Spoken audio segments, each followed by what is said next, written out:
नमस्कार, मी सद्दाम अली, केके न्यूज मध्ये आपल्या सर्वांचं स्वागत। राज्यातील स्थानिक स्वराज्य संस्थांच्या निवडणुकांची रणधुमाळी दिवाळीनंतर रंगणार असल्याचं स्पष्ट संकेत मिळत आहेत।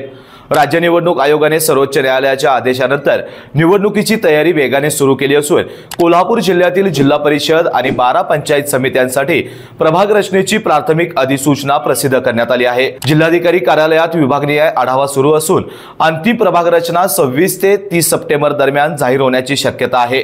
त्यानंतर आरक्षण सोडत काढली जाणार असून ऑक्टोबरच्या पहिल्या आठवड्यात त्याची अधिसूचना अपेक्षित आहे।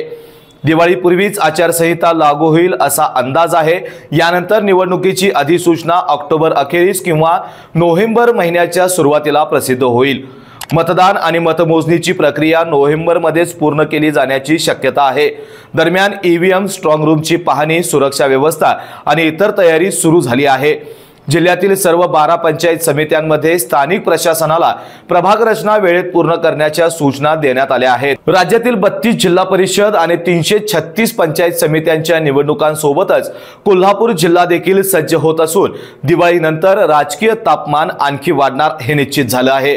तर कोल्हापूरसह राज्यभरातील ग्रामविकास आणि सत्ता समीकरणाच्या राजकारणाची खरी कसोटी आता या निवडणुकांमधून लागणार आहे। बाळ, फ्रीज मधून श्रीखंड काढ ना। आम्ही पूर्वी घरीच बनवायचो श्रीखंड, त्याची चवच वेगळी होती। आता काय सगळं रेडीमेड। आजी, हे श्रीखंड खाऊन बघ।